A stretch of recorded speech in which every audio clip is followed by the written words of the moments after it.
Okay, let's write out the four forms of the disjunctive syllogism. They would be, or the four possibilities. So in every case we start with a disjunction, A or B. But if we start with that disjunction, there's four ways it can go. You can have A conclusion, not B. You can have B conclusion, not A. You can have not A conclusion B. Or what's the final possibility? Not B conclusion A. Now, if we understood the word or exclusively, which we tend to do sort of intuitively, as meaning one or the other but not both, then all four of these arguments would be valid. Because you would say it's one or the other but not both, it's this one, but seeing as it's not both, it can't be the other one. Same deal here. It's one or the other, and it isn't that one, well it's got to be one of them, so it is that one. However, in logic we always understand the word or inclusively. What does that mean? It means at least one is true, but possibly both. That's right. If we understand the word or that way, then this is not valid, right? Because it says one or the other, but possibly both. It is one. Well, given that it's possibly both, it being one doesn't prove that it's not the other one, because that could be true too. So that's not valid, and that's not valid. However, we know that at least one of them is true, so if it isn't that one, it's got to be that one. So these two are still valid. In fact, they're the valid forms of disjunctive syllogism. So what you ask yourself is it one of these two? If so, valid. Is it one of these two? If not, not valid. All right? Okay. So that was disjunctive syllogisms.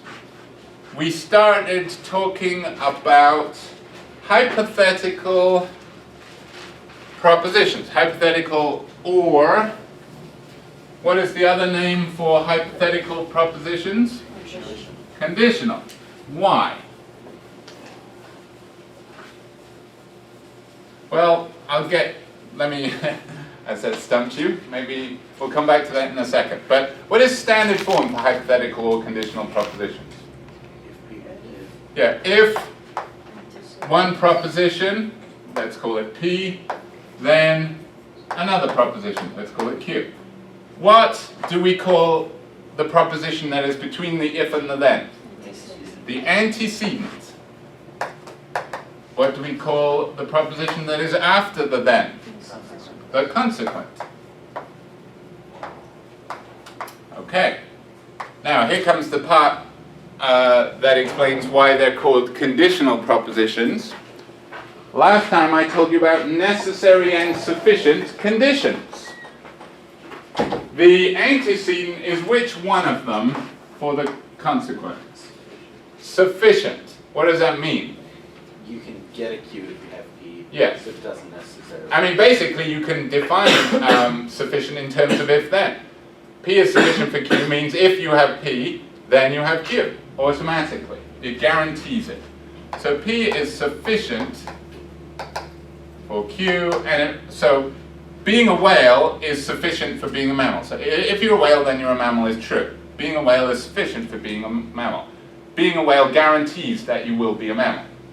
But you can't be a whale without being a mammal, which tells us that the consequent is what kind of condition for the antecedent? Necessary. So if you won the lottery, then you had a ticket. So winning the lottery guarantees that you have a ticket, right? But you can't win the lottery without having a ticket. So having a ticket is necessary for winning the lottery. Okay? All right then. Yes, and also last time we learnt non-standard ways of saying hypothetical propositions. Oh, and before I do this, last class we learned some symbols. For example, we learned this little symbol, a little V, sometimes called a wedge. Or, yes, I didn't even get to ask the question. I was going to say, what does that symbolize? And you answered it. It's or. What is this called, first of all? Tilde. And what does it symbolize? Not. That one symbolizes not. Now, we're not going to need this actually before the midterm, but what is the name of this symbol? Percent. And what does it represent? And. Now, there is one more symbol that I'm going to introduce so that I can be lazy today. And that is the symbol for then. In the book, don't write this down, they use this symbol. We're not going to be using that symbol because I hate it. It's ugly. Ick. That's sometimes called the horseshoe. It's rather old-fashioned anyway. Us hip, cool people use the arrow. And I think that's a little bit more intuitive. So in other words, if P then Q can be symbolized P arrow Q. That's how you would symbolize a hypothetical proposition. And it's kind of intuitive because P is sufficient for Q, so P leads to Q. P guarantees you Q. I think it kind of works. All right.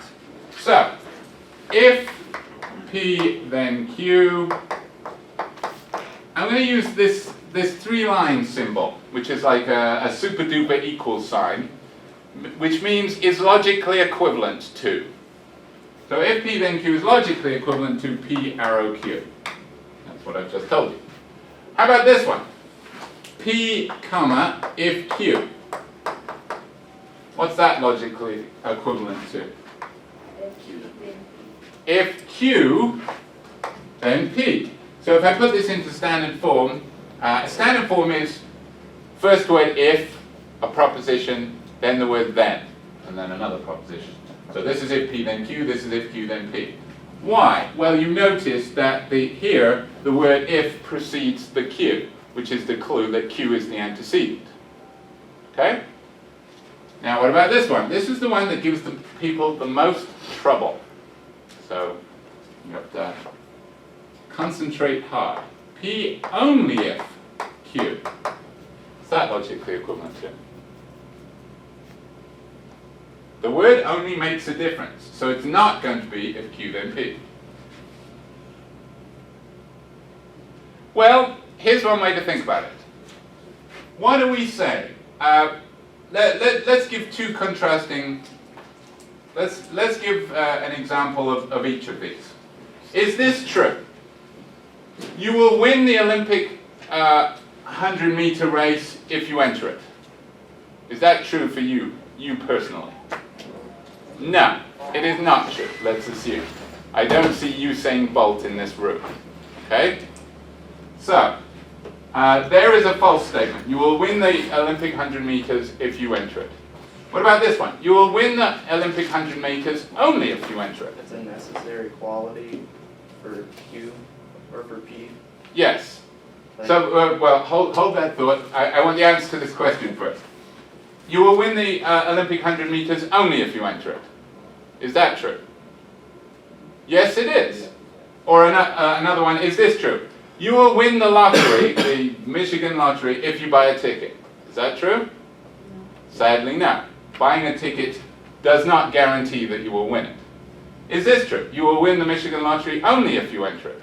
Only if you buy a ticket. Yes. So notice they can't mean the same thing, because this one's true, and this one's false, and this one's true. So, what's the difference? Here, Q is sufficient for P. Here, Q is necessary for P. And that means that Q must be the consequent, because the consequent is necessary for the antecedent. So how do we write this one? If P then Q. So basically, if you see the words only if, you can just replace them with an arrow. You don't even have to change the order. Whereas if you see the word if by itself, you do have to change the order. Okay? So, you win the race only if you enter it means if you won it, what do we know? You must have entered it. One more before I introduce a new fact that we didn't get to last time. P unless Q.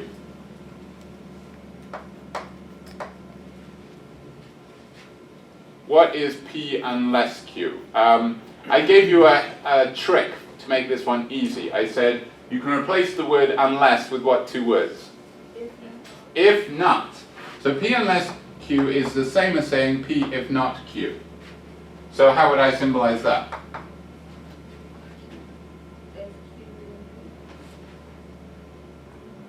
Tilde Q. Yes, if not Q, then P. Right? Okay. That'll do. Those are the most common non-standard forms. Now, here's an important new fact. Well, it's not new to logic, but it's new to you. You can write this down. Every hypothetical proposition or conditional proposition, whatever you want to call it, is equivalent to its contrapositive. Write that down.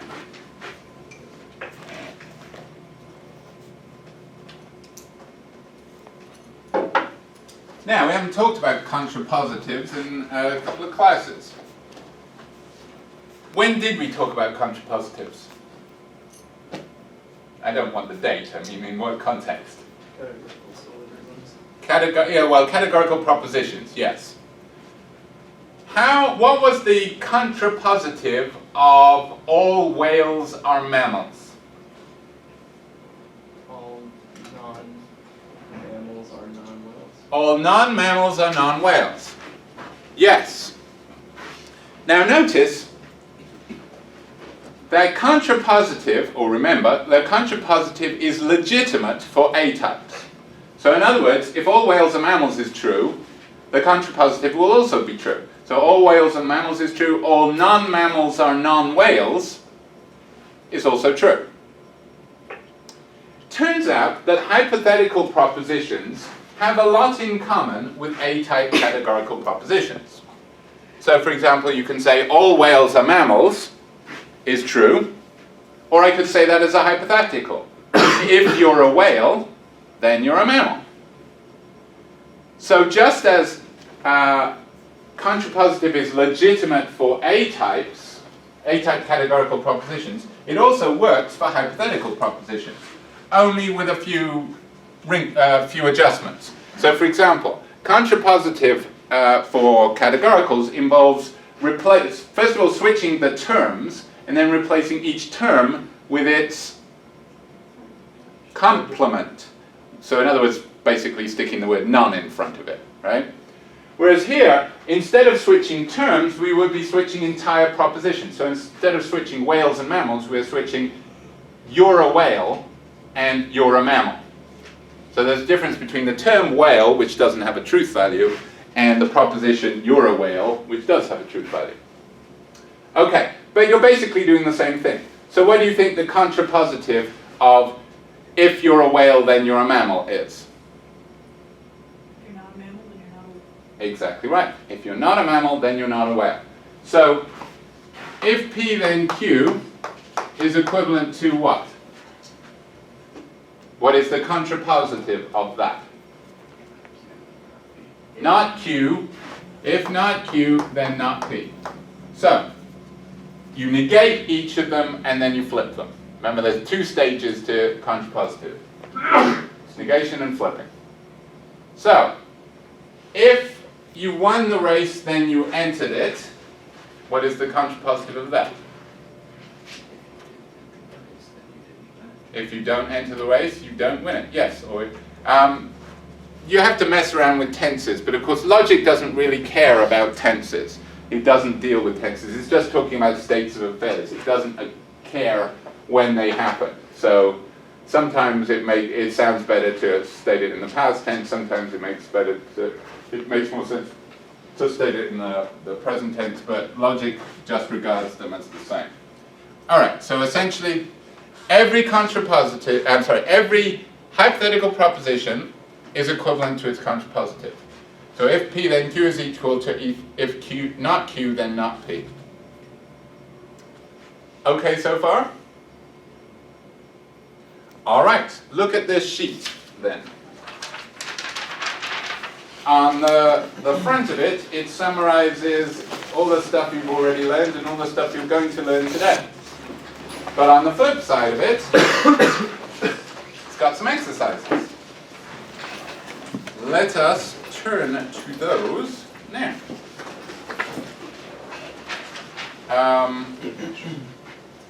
Ooh, you were just too slow. Well, I'll give you,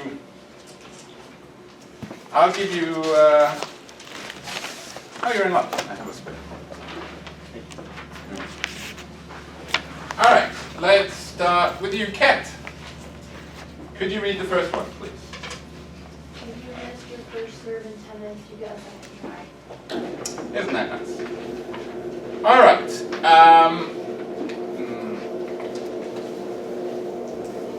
What I want you to do is basically put that into standard form. And it almost is. Standard form, remember, is beginning with the word if, then you have a proposition, then you have the word then you have another proposition. What is the only change you need to make to put this in standard form? Put a then, and where would you put the then, Kat?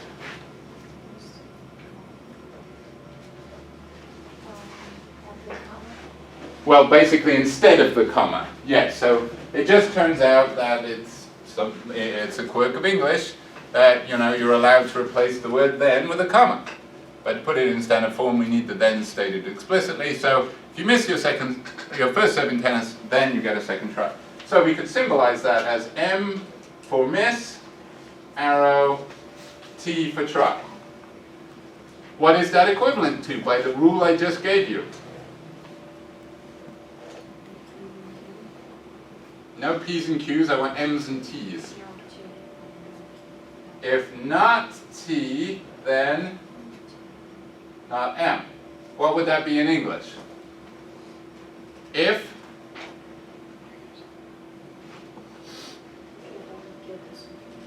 you don't get a second try, then you didn't miss. So you don't need a second try. Yes. All right. Number 2, who's there is Karen. You lose the point if you miss the second try. Okay, so if you miss the second try, then you lose a point. yes, so if M, then L, which is equivalent to? If not L, then not L. So if you don't lose the point, what do we know? You didn't miss the second try. All right, number 3, Jet. Is he asleep? Okay, we'll skip over to Josh. Joe will go to the party only if Amy goes. Okay, so we'll say J stands for Joe going to the party. That's J, and Annie going to the party is A. So what's that? If A, then J. Ooh, that would be right if not for one word. What is the word that makes your answer wrong? Only. So if it was just J if A, then you were right. But it's J only if A. What's that? If J, then A. Yes. So if Joe's at the party, what do we know? Annie must be at the party. Or perhaps a more intuitive way of putting it is the contrapositive, which is If not A, not J. if Annie doesn't go, then Joe won't go. Yes. All right. Joe and Annie's fraught relationship continues. Done. Joe will call Annie unless she calls him. Okay, so what? If not A, then J. if not A, if Annie doesn't call, then Joe will call. then Joe will call, or what's the contrapositive of that? If not J, then A. Yes, if Joe doesn't call, then Annie will call. So basically, there's going to be a call. Right? A call will happen. Okay. Number 5. I'll go out with you tonight only if you promise to not wear your I'm with stupid t-shirt. I think that's very narrow-minded of you.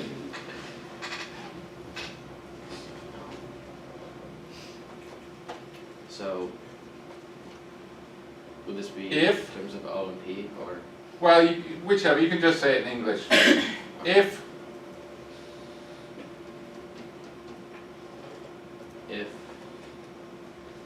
yes. If I go out with you tonight, Yes. So if O, then or yeah,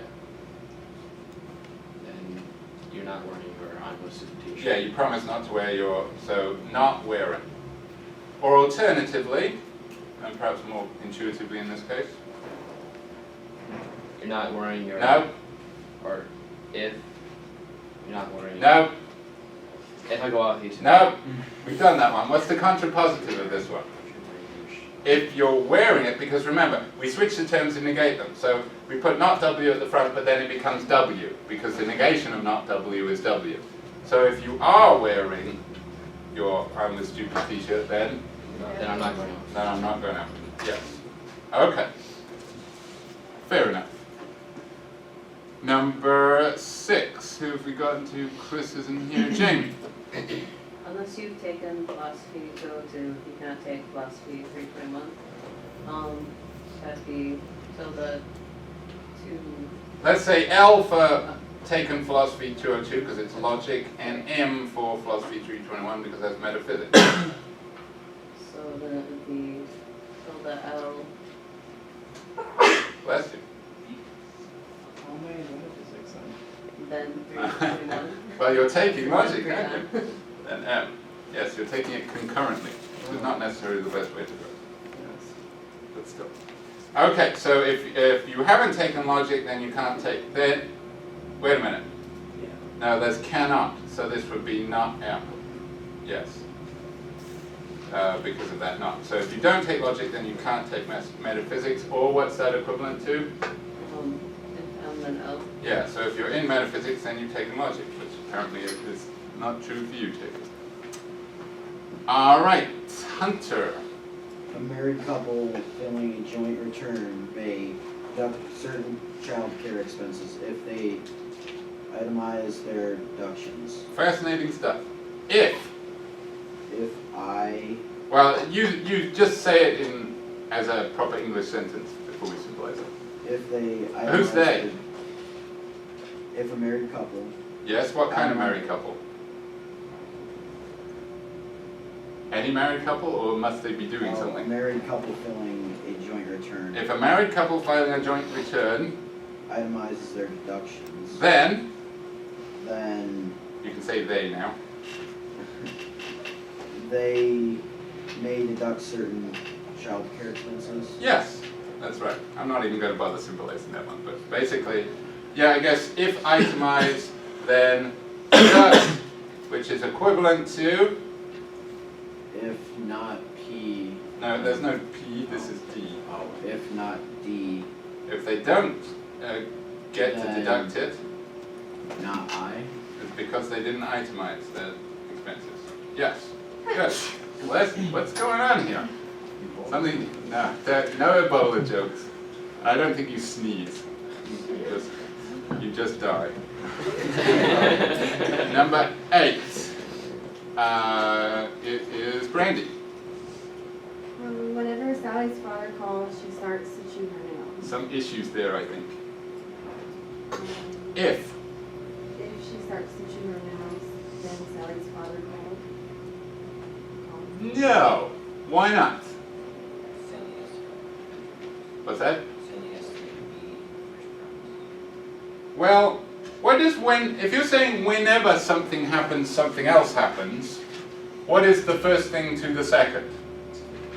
What's that? It's sufficient. So every time it rains, I get grumpy. Whenever it rains, I get grumpy. Does that mean that it raining is necessary for me to get grumpy? No, I'm just a grumpy asshole most of the time. But rain certainly brings it out, let's say. Actually, I kind of like the rain. It reminds me of home. So what this is saying is that Sally's father calling is sufficient for her chewing her nails. Let's say she's pretty neurotic anyway, and maybe her mother calling makes her chew her nails as well. But certainly when her father calls.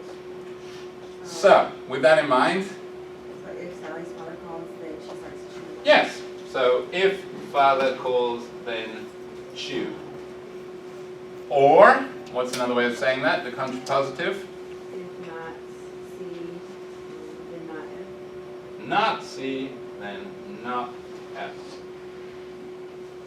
Yes. Okay. Number 9. Who's next? Zainab. I'm not getting out if that phone rings again. I hear ya. If that phone rings again, Yes. so. If P, then not U. Now this comes out a little weird because what's the contrapositive? No. You. No. If U, because you switch the position and you negate it, so not U becomes U, and not P. If I'm getting up, then the phone didn't ring, which seems a little strange. But that's logically equivalent. Number 10, Jacob. She only calls if she has nothing better to do. We would say like if she has nothing better to do, then she will call. Did he get it right? No, it's only it. Yeah, it's only if. You would have got it right if it was just if, but it's only if. See, Josh learned his lesson. So what is it? She calls and she has nothing. Yes, if she calls, then she has nothing better to do. Or what's the contrapositive? If she doesn't have anything better to do. If she doesn't have nothing better to do, so in other words, if she does have something better to do, then And she doesn't call. then she doesn't call. So basically, you're her fallback.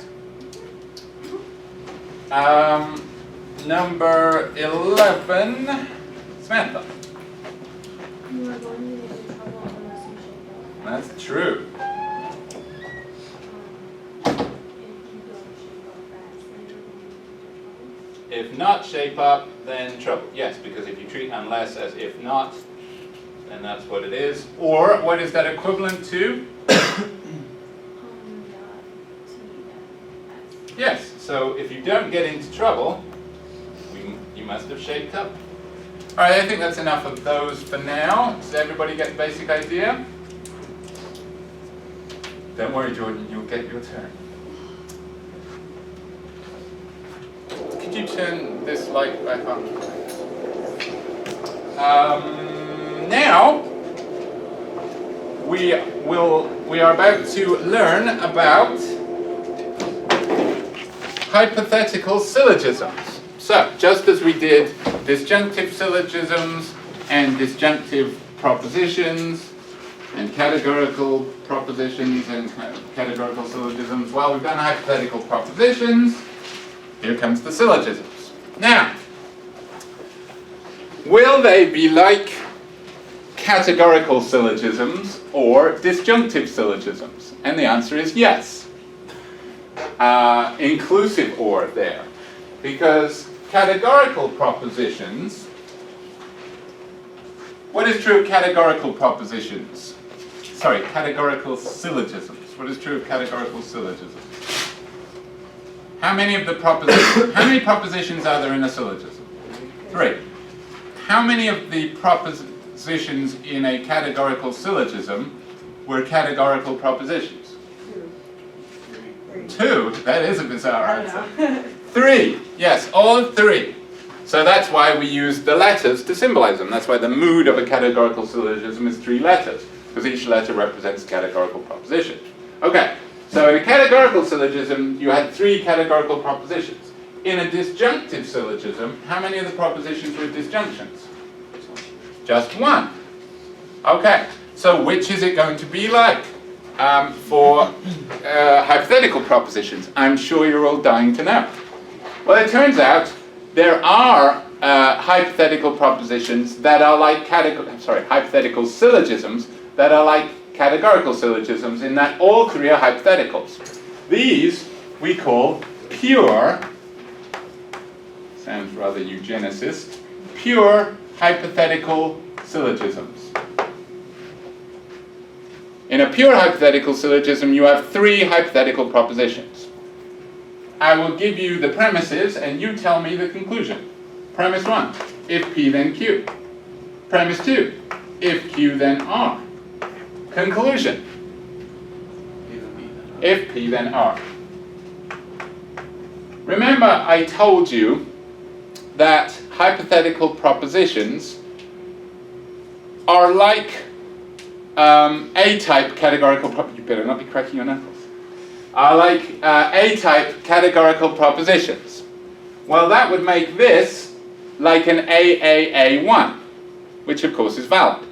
Only I have to change one thing.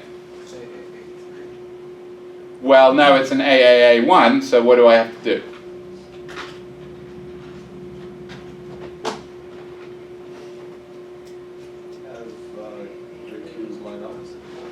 No, they're in the right order. The Q's are in the right place, but If the Q's are in the right place, then I make it a 4. Oh. The P and R have to be switched. well, no, the P and R are in the right place, but something has to be switched. The order of the premises. That's what I got. Yeah, because this would be like the major premise, because it contains the equivalent of the major term. And what do we do with the major premise? It goes first. So it would be like, if P then Q goes here, if Q then R goes there, and of course Q is like the middle term, and if you draw a line through it, and you remember your spiky hair, so it looks like AAA 1. If all of that analogy went over your head, it doesn't matter. Okay, but there you go. So this is a pure hypothetical syllogism, and that's the valid form. Okay? That's it for pure hypothetical syllogisms. Not that much to them. Whereas, there are also mixed hypothetical syllogisms. And they're just like disjunctive syllogisms, in that there are 4 possibilities, only 2 of which are valid. So, let's say, so in all of the cases, the first premise is the hypothetical one.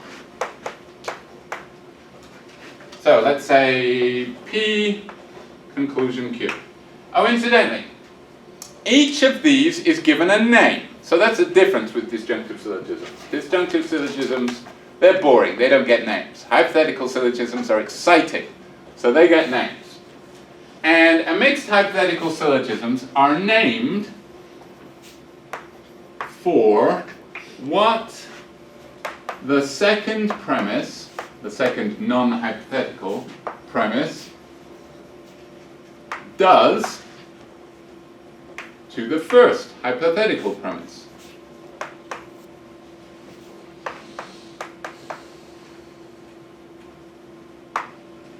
What the hell does that mean? Well, I will explain. This one is called affirming the antecedent. Affirming the antecedent. Why?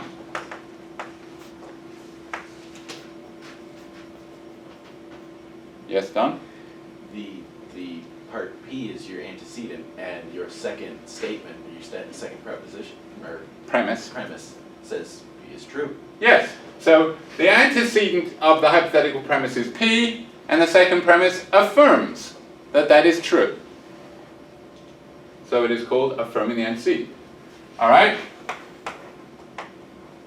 What's this called? So, not you, Don. What's this called? Affirming the consequent. Yes, it is. In this case, it's agreeing with the consequent. Affirming the consequent. Okay, what's this called? If you're not affirming, what are you doing? Denying. Denying the what? Denying the antecedent. That's what this is called. Denying the antecedent. So, by a process of elimination, what's the last one called? Not you. Denying the consequent. And what is the second premise then of denying? If the first premise is if P then Q, what is the second premise? Not Q. Not because it's denying, and Q because that's the consequent. And the conclusion would be not P. All right. There are 4 of them. Only 2 are valid. Do you think this one is? Who says yes? Sound instincts. Yes, it is. For example, it's saying, if you're a whale, then you're a mammal. You're a whale. What can we conclude? You're a mammal. Now, tell me why this is valid in terms of conditions, necessary, whether necessary or sufficient. Saying like if whales are mammals, if you're a whale, then you are. You didn't mention the word sufficient or necessary. Sufficient. What's sufficient for what? Uh, In every hypothetical proposition, what is sufficient for what? P is sufficient for Q. Yeah, the antecedent is sufficient for the consequent. So what? So whale is a mammal, so it's sufficient. So P is sufficient for Q, which means that P guarantees you Q. Now that doesn't tell you that either P or Q is true. So for example, it's true to say if I jump off the weather ball, then I'll die. But I'm neither jumping off the weather ball nor dead. It's just telling me that jumping off the weather ball guarantees death. But then this one says you that in fact the antecedent is true. So this one tells you that the antecedent guarantees the consequent, and this one tells you you've got the antecedent. Put the two facts together, what does that mean? You've got the consequent. So this one is valid because of sufficient conditions. Is this one valid? Yes. All right, we got a difference of opinion. We got some yeses, some nos. Let's work it out. Now, what does it mean to say an argument is valid? He asked for the 500th time. The second for me. What's that? The second one has to deny something. No, that would be the specific rule for disjunctive propositions. I mean in general. And if an argument is valid, what does that mean? Yeah. The premises guarantee the conclusion. Now, one way to test that is to come up with a set of circumstances that make the premises true. If you can come up with a set of circumstances where the premises are true, but the conclusion is false, what would that demonstrate? The argument is not valid, because if it was valid, that would be impossible. In a valid argument, if the premises are true, the conclusion has to be true. Remember the diagram, the Venn diagrams for categorical syllogisms. The reason why that sort of illustrated the premises guaranteeing the conclusion, because the information in the conclusion was already there in the premises. So if you make the premises true, you have already made the conclusion true. So it's impossible for it to be false in a valid argument. All right, so let's see if we can come up with circumstances where this is true, and this is false. If we can, it's invalid. Okay? All right, let's have P stand for you're running a marathon. Q stands for you're alive. What does this say then? If you're running a marathon, then you're alive.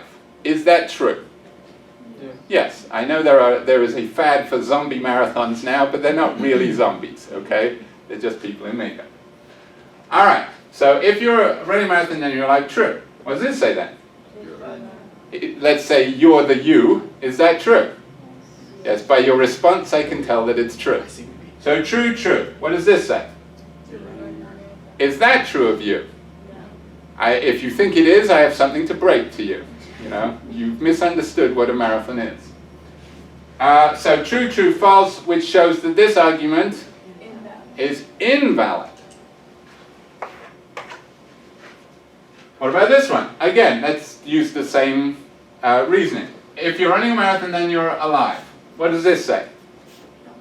You're not running a marathon. That's true. You're not running a marathon. Not even very slowly. Okay, what does this say? You're not alive. Is that true of you? It's not running marathon, killed me. It's more likely to be the other way around. So, true, true, false, which shows invalid. So this one must be the valid one. Why is it valid? Because Q can still be true without P doing it. I don't think that was the reason. Q is necessary for P. Yes. What do we know about we know that Q is necessary for P. So what? So this says P is sufficient for Q and Q is necessary for P. This says you don't have Q, but we know Q is necessary for P. What does it mean if you don't have a necessary condition? You don't have P. That's right. There's another way you can tell that if this is valid, this has to be valid. Why? Well, what is this equivalent to? Not Q. If not Q, then not P, because every hypothetical proposition is equivalent to its contrapositive.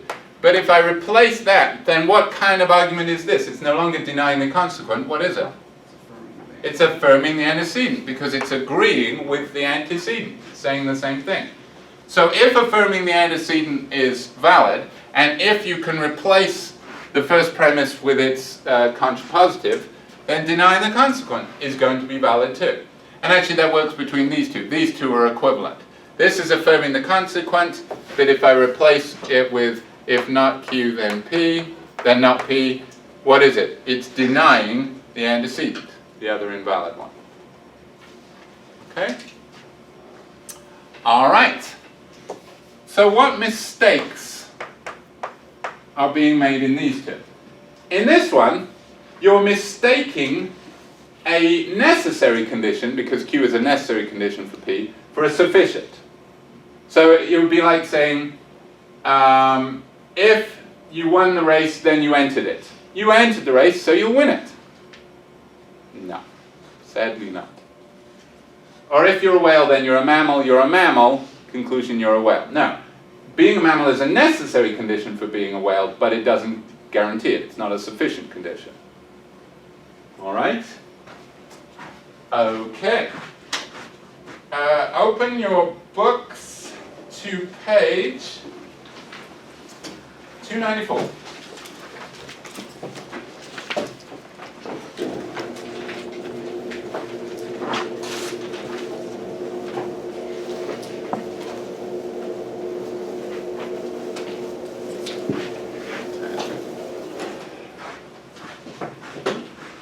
All right, Jordan, finally, your time to shine.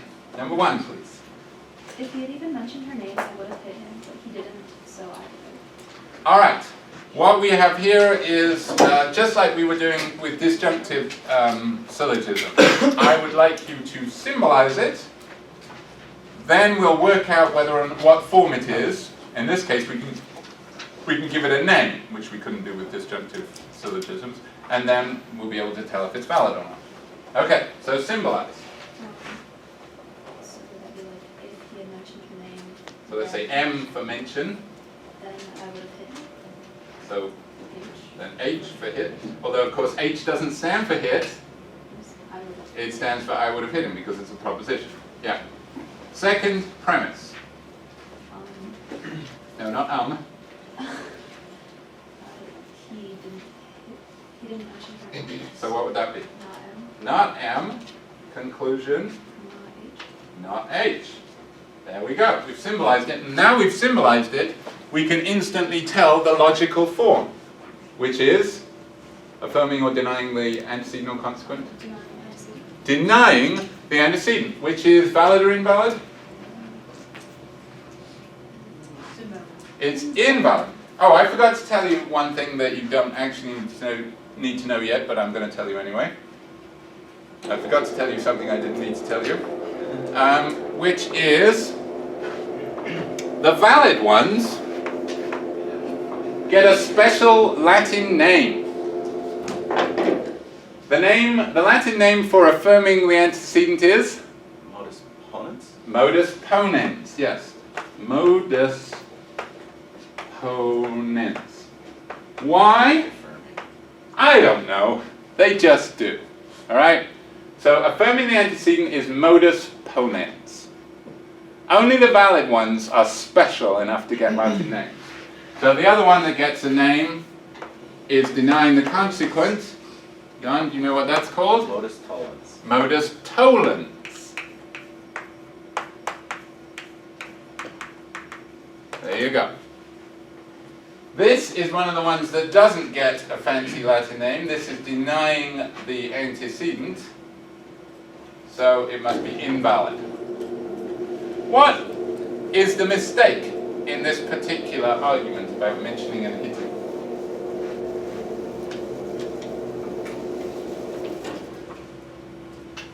Why can it be true that if he mentioned a name I would have hit him, and true that he didn't mention it, and why doesn't that guarantee that there will be no hitting? Because H isn't necessary. H is necessary for M, but M isn't necessary for H. So right? Which means what? Well, that's still data. Yeah, it means that you could be a psycho who hits everybody, or maybe he's just got one of those faces that needs punching. You know those faces? So, that is why that is invalid. All right, number 2, Eric. If God had wanted man to fly, he would not have given us Buicks, but he had given us Buicks and more. Yes, what is this an example of? An enthymeme, that is correct. Why? It's missing, actually it's not missing a premise, it's missing a proposition. So what is an enthymeme again? Syllogism with one hidden, one not visible proposition. Yes, a syllogism with one unstated proposition. So in other words, it's 2 propositions. And this is 2 propositions. The first of which is the conditional. So symbolize that for us, Eric.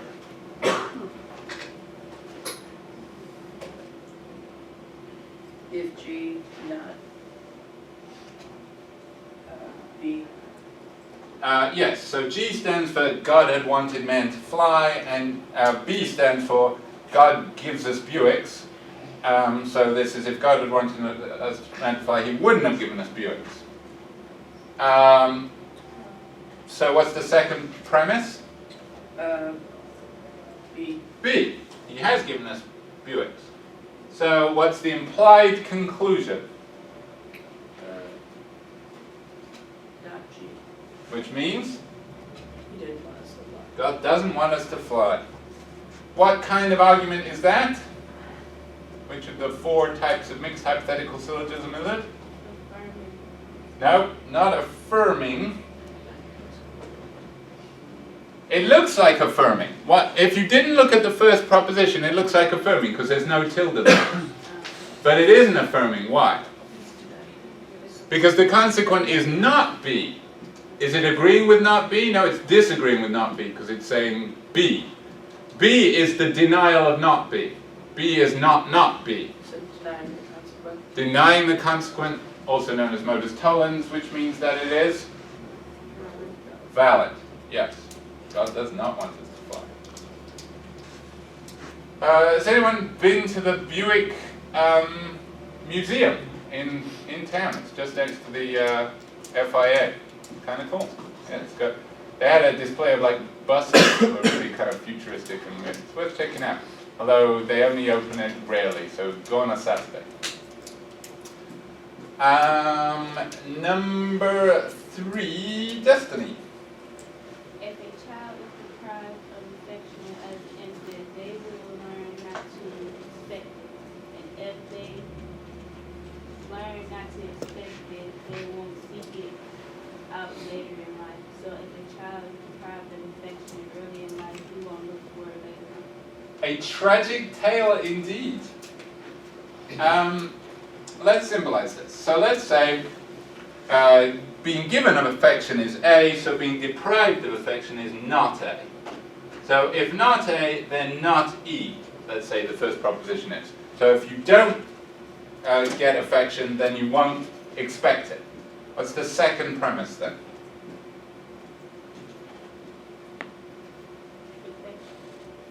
The second premise is if they learn not to expect it, they won't seek it out later in life. So what's that? No, it's E is they do expect it. Not E, so if you learn not to expect it, then what will happen then? Not S, you won't seek it out later in life. What's the tragic conclusion? So,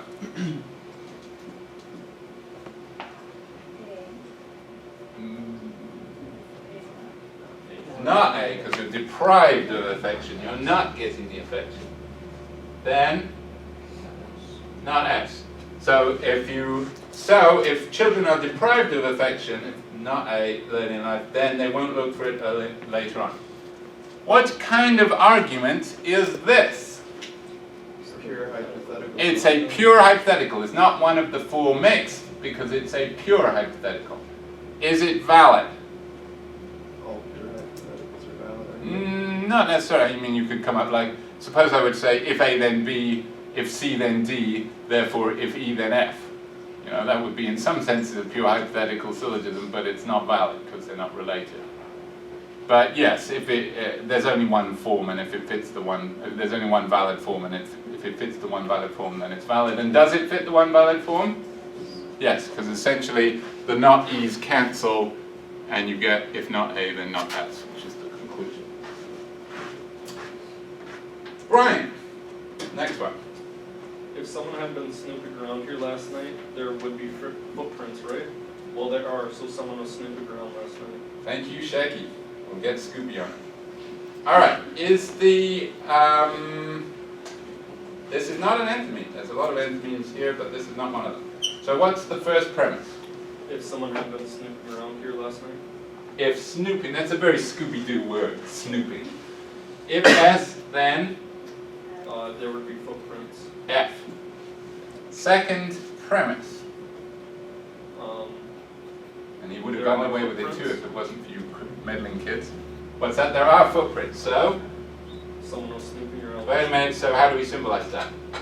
F. F, so conclusion? S. S. What type is that? That is affirming the consequent. Is that valid? No. What's the mistake being made then?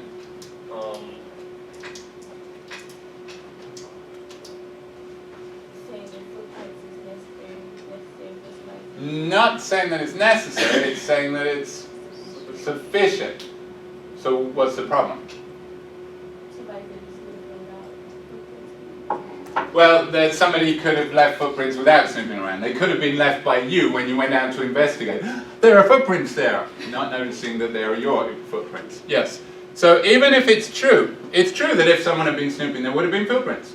And it's true that there's footprints, but that doesn't mean that they're the footprints left by someone snooping, because this just says that footprints are necessary for snooping. It doesn't say that footprints are sufficient for snooping. They could have been left some other time. Number 5 is another what, Zach? Enthemy. Okay. What's missing?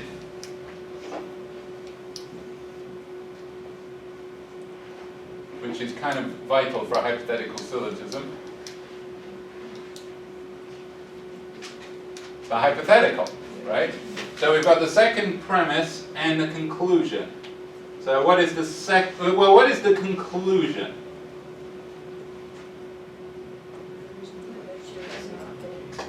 Yes, what is it you're trying to prove? That the battery isn't dead. So not D. And what's your premise? So let's say L. What is your assumption then in the form of a hypothetical, the missing hypothetical premise? Yes, that would be easy, wouldn't it? Which is what in English? Yeah. So that if you had that, it makes what form? No Latin, please. Affirming or denying the antecedent or consequent. Affirming the antecedent. And we know, of course, that's valid. It's modus ponens.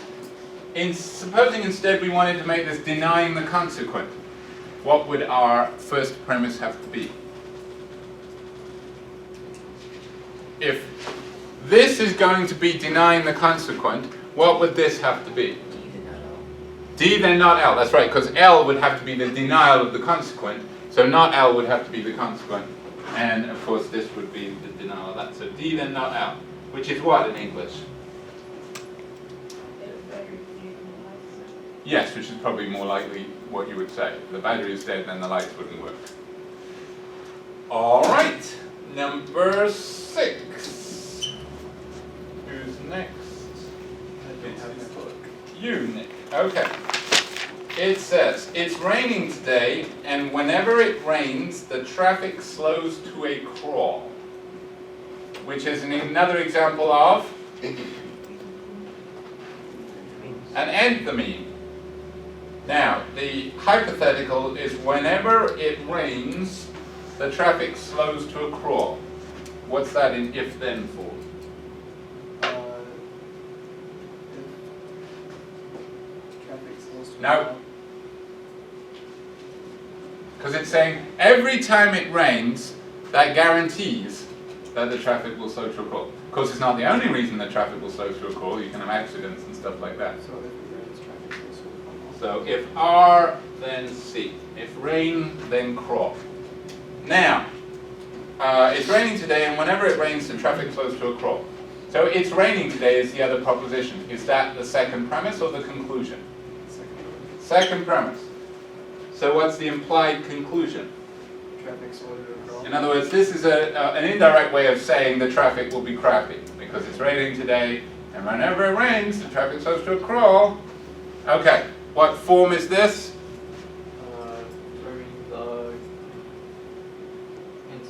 Affirming the antecedent, which means that it is True. not true. Truth is a value of propositions. Yeah, valid. Valid. Thank you. Yes. Couldn't think of a word. It's an important word. Okay. Number 7, Charvel. What if we, if you did want to marry him, then you wouldn't be running around for him? Wait a minute. So read the whole thing first. I don't think you really do want to marry him. If you did, you wouldn't be running around with other men the way you have been. Don't you judge me. All right. So this is another enthemy. What is the if-then statement? If you really want to marry him, you wouldn't be running around with other men. So that would be if M, then not R, let's say, not running around. Now, I don't think you really do want to marry him. Is that the conclusion or the second premise? That's the conclusion. So you don't want to marry.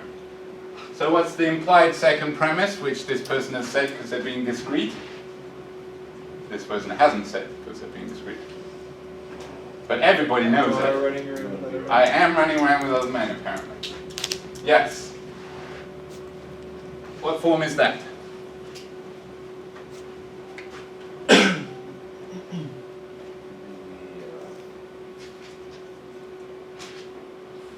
Consequences, but It involves the consequent. Is it agreeing with the consequent or disagreeing with it? Disagreeing. So it's no. What's the name? It's not disagreeing with the consequent. It's called. It starts with a D. yeah. It's not affirming. It's No. denying the consequent, which means that it is. Valid. Which means that it is valid. Valid.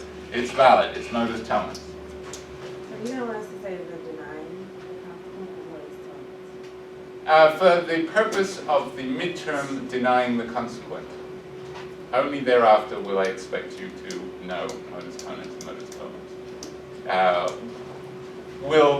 There'll come a point when you have to use those as rules of validity, and then you will memorize them, but you don't have to.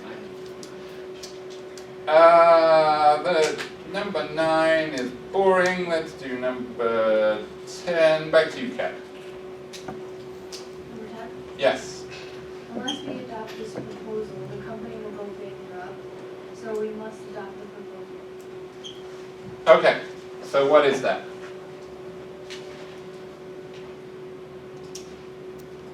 So this is one where the hypothetical proposition is in non-standard form. You have to put it in standard form first.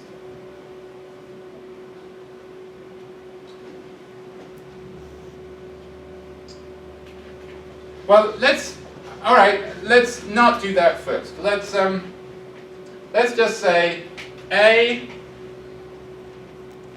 for adopt unless B.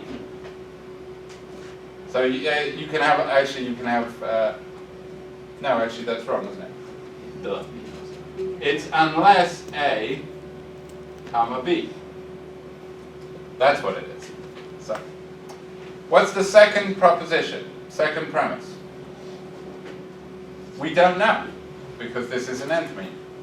What is the conclusion?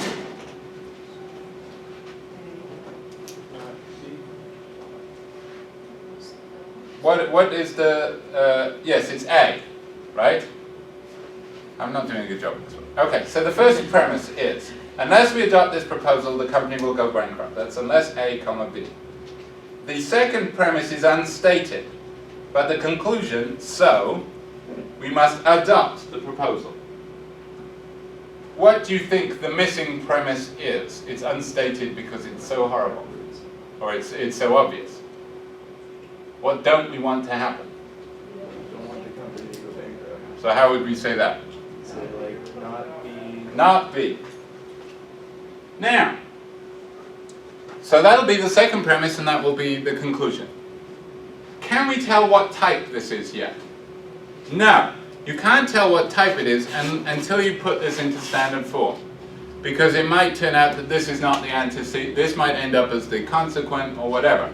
You have to put it in standard form first before you can tell what type it is. What is that in standard form? If not A, then B, because what's the trick with unless? It's equivalent to if not. It's tricky, I didn't know backwards. So it would be if not A, then B. If that's the, if this is the argument, what form is it kept? Denying the consequent, which means that it is valid. Alternatively, what could we have said that was equivalent to this?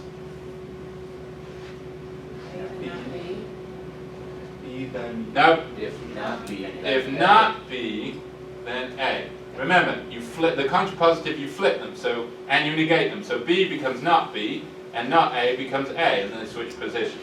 And if it was that, what would the argument be? Affirming the antecedent, also valid. All right. One more amazing fact for you that will boggle your mind. Yes? If we have a question like this in the homework, we can't choose either. In the, you won't have one like that in the homework, but you might have one like that, in fact almost certainly will, in the midterm, and either answer is right, because they're equivalent. Here's an amazing fact for you. Every hypothetical, besides being equivalent to another hypothetical by contrapositive, is also equivalent to a disjunction, and vice versa. So you can convert between or statements and if then. They are logically equivalent, or there is a logical equivalent.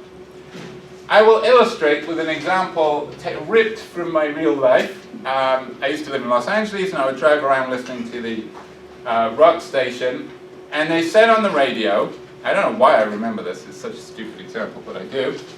They said, either you don't love Aerosmith, which I don't, either you don't love Aerosmith, or you'll want these tickets that they were giving away to an Aerosmith show. This was while they were still able to walk, before they were about 19. Okay. What if-then statement is equivalent to that? If you love Aerosmith, then you want these tickets. If you love Aerosmith, then you want these tickets. That is just a strange way of saying, if you love Aerosmith, then you want these tickets. So they're equivalent. Now notice, what is this equivalent to then?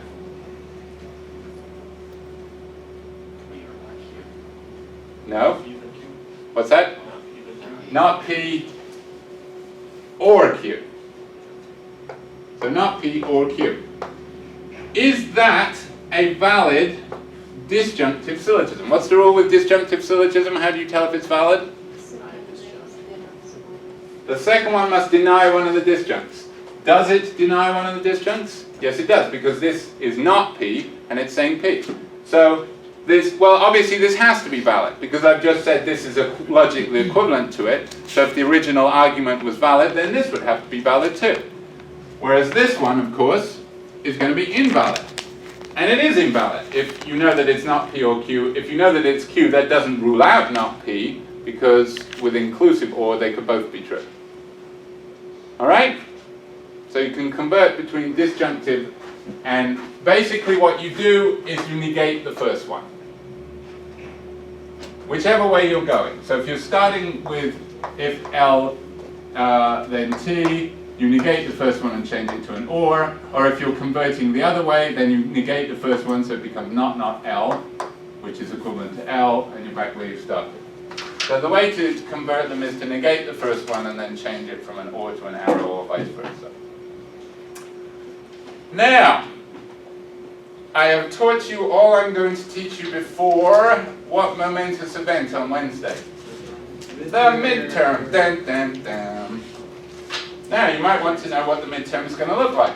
It's going to look like this. There. Now, you probably want to know a little more than that, or a little more specifics. So, let me say a little bit more. The first thing I will say, and this is probably the most important thing, is bring a scantron. You will need a scantron. Not all of the exam will be on a scantron, but roughly 35% will. The library gives them that for free, right? The library gives them out for free. Does anyone not know what a scantron is? Okay, so you've come across them in your academic career. I want the skinny kind, the long skinny kind, not the full page ones, the usual kind. And the library gives them away for free. You can buy a pack at the bookstore for a nominal sum, or also the Office of Student Life in UM-Flint gives them away for free. Just go to the university center and go around knocking on doors and saying, give me a scantron, and eventually somebody will. Okay?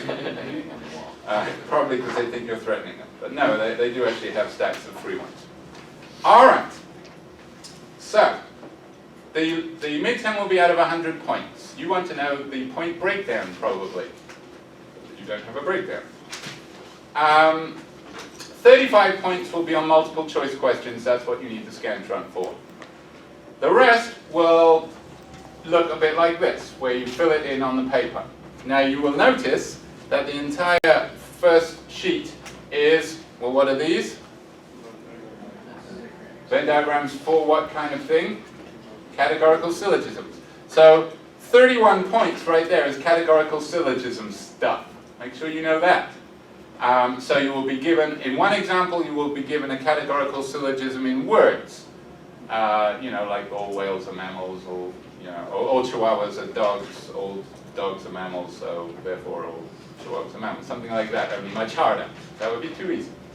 And probably it won't be in standard form for categorical proposition. So it'll be something like every whale is a mammal, and you have to turn that into an A-type. And once you do that, you have to write it out in standard form. So you'd say all PRM, some SRM conclusion, some SRP, something like that. And you would have to say, in this case, P is whales, or S is mammals, or whatever, right? So you'd have to recognize what the terms stand for, write it out using letters, and then you have to identify the hidden figure, like AAA1. And then you have to diagram it, and use the diagram to tell whether or not it's valid. You also need to know the rules for validity. I'm not going to give you them on the exam. You have to remember them. I will give you this opportunity though. If you tattoo them permanently on your flesh, then you can read them off that. Nobody's taken me up on this. Although I think that would be a pretty cool tattoo. So that's categorical syllogisms. About 16 points out of 100 will be diagramming an argument. Remember the Mutant Ninja Turtle ones? So it'll be somewhere between the Mutant Ninja Turtle one and the Alice one. So you have to break it down into individual propositions. You have to write them out fully, replacing words like this and that with what they refer to, omitting indicator words. So you make a list of propositions and then you diagram it so that it looks something like this,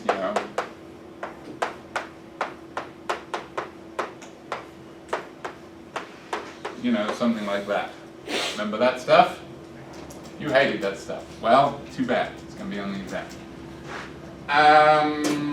then there will be stuff about just like what we've just been doing. Hypothetical syllogisms written in words that you have to then symbolize and identify and tell whether they're valid or not. That's the write-on part.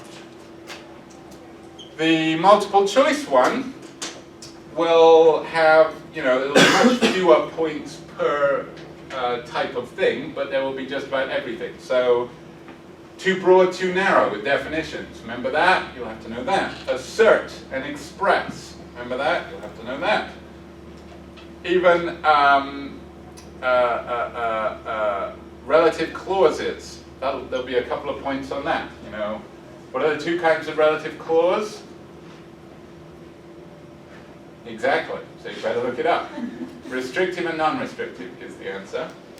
Then there'll be easy stuff like examples of sentences. You have to identify the ones that express a proposition and the ones that don't. What type of sentences do not express propositions? I just gave you an example. Questions. Also, get this right. I just gave you an example. Commands. Yes. Remember that stuff? It was way back at the beginning. Haven't we learned a lot? Well, have we learned it? We'll find out. Then there'll be a few questions like this. So, you'll be given a sentence and you will say that this is like dogs and this is like stinky things, and then you will have to say, well, which one of these represents some dogs are stinky, which one represents no non-dogs or non-stinky things, that kind of thing. Okay? Can you make it easier than the homework? The homework is easy. No, it's not possible. I'm sorry. That's as easy as it gets. Is there a study guide at all? The study guide is this. It's a very good study guide. And also the handouts that I've done. That would probably be a more condensed version. If you go to the handouts page. Are there going to be define this term kind of questions? Like what is an affiliate? No. How many questions See, that question is a totally pointless question, so I'm not going to answer you. I will tell you that it's going to be worth 100 points total, but whether or not it's one question worth 100 points or 100 questions worth 1 point doesn't matter. So we're just going to get like our regular entire class time? Yes, yes you are, and you will need it, so make sure you don't come late. Finally, there will also be examples with disjunctive syllogisms. You have to recognize that it's disjunctive. Oh yeah, and also a few examples of where you're tested on your knowledge of converse, obverse, and contrapositive. What is the obverse of all whales and mammals? No. Sorry. Obverse. Oh, no. No. All whales and mammals becomes no. Whales are non-mammals. Yes. The contrapositive to all whales and mammals is all non-mammals are non-whales. Very good.